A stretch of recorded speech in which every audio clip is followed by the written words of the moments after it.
জন্য আমার জীবনটা শেষ হয়ে গেছে। রান্না করে তো গরম গরম খাবি, ঠান্ডা খাবার খাবি না। এই তুই আমার কি বলছিস?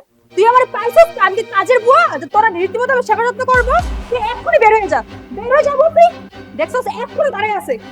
আমি তো অনেক বুড়া মানুষ, আমি কি খামো, কই যাবো, কি করবো? আমার খেতে না বৌমা। তুই আজকের পর থেকে নিজে কাজ করবি, বাইরে রাস্তার মধ্যে ঘুমাবি। তোর না আমার বাসায় আজকের পর থেকে কোনো জায়গা নেই, তোর মতো মানুষের না বাসায় জায়গা নেই, বুঝছস? বৌমা তুমি কথা করো না, আমার পোলায় তো টাকা পাঠায়, বিদেশ চাকরি করে, সেই টাকা তো আমি খাই, তুমি খাও, সবাই খায়, আমার কেন বাচ্চারা বার করে দিবা বৌমা? কি তোর পুরো কাম করে দেখে তোর আমি বসায় বসে খাওয়াবো? এই টাকা কি এমনি এমনি আসে না?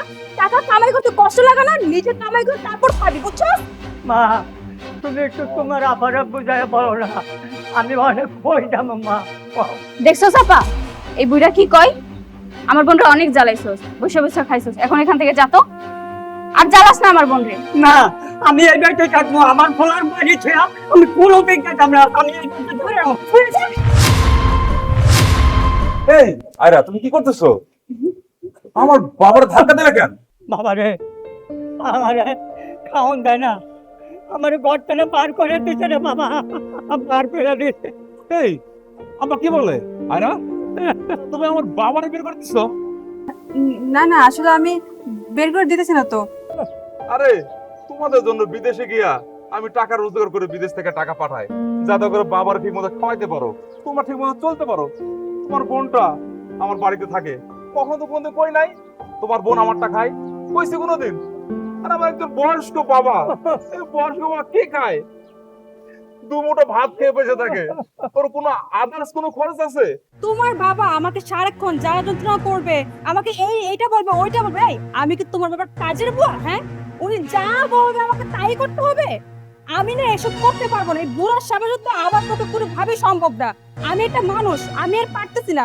উনি ঠান্ডা খাবার খাবে না, ওনাকে খাবার গরম করে দিতে হবে। হ্যাঁ, উনি আমাকে কাজের বুয়া পাইয়া হয়েছে। আমার আবার বয়স হয়েছে, একটা বয়স্ক মানুষ ঠান্ডা গরম খাইতে চাইবে, আরে ঠান্ডা গরম খাওয়া নেই সমস্যা, তাই বলে আমার বাবার তুমি বের করে দেবা? আর যদি বাবা খেয়েও থাকে কারটা খায়? আরে আমি যে টাকাটা পাঠাই সে নাকি এই জন্য তুমি বাবাকে বের করে দেবা না? এই তুমি কি জানো, ছোটবেলায় আমার মা মারা যায়, তখন চাইলে আমার বাবা বিয়ে করতে পারতো, কিন্তু আমার কথা চিন্তা করে বিয়ে করে নাই। বিয়ে করলে যদি সৎ মা আমার নির্যাতন করে, এই জন্য আমার বাবা কষ্ট করে টাকা রোজগার করে অ্যারেঞ্জ করে তারপর বিদেশে পাঠাইছে। আর বিদেশে যে কষ্ট করে যে টাকাটা পাঠায় সে টাকা দিয়ে তোমরা খাও, আর সেই বাবারে তোমরা দুই বোন মিলে না আমার বাবার অত্যাচার করতেছো। তোমারে না না, তোমার মতো মেয়ের সাথে এক ছাদের নিচে বসবাস করা সম্ভব না। তোমরা এই মুহূর্ত থেকে তোমার বোন রেনে এখান থেকে চলে যাবা, কোনোদিনই বাড়িতে আসবা না আর। প্লিজ তুমি এমনটি করো, আমাকে মাফ করে দাও। আসলে আমি বুঝতে পারিনি, বিশেষ করে এমন ভুল আমি আর কখনোই করবো না। প্লিজ আমাদের শেষবার মতো মাফ করে দাও। ভুল করছো? আমার বাবারে বের করে দিতে স্যার তুমি ভুল করতেছো? আরে আমি তো মনে করছিলাম বিদেশ থেকে এসে তোমাদের সারপ্রাইজ দেবো, কিন্তু আয়সাতে দেখে নিজে সারপ্রাইজ হয়ে গেছি। এটা ভুল না, এটা মহা ভুল। এই ভুলের ক্ষমা নাই, এই ভুলের ক্ষমা যদি আমি করি আল্লাহ আমাকে ক্ষমা করবে না।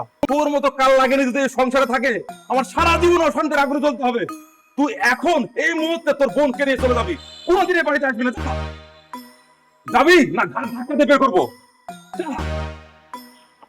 বাবা আমার ভুল হয়েছে, তোমাদের সুখের লাগে আমি সারা জীবন আমি বিদেশে যে কাজ করছি, আর আরে সেই বউ তোমার কষ্ট দিছে। আব্বা আমার ভুল হয়ে গেছে, মাফ করে দেবো।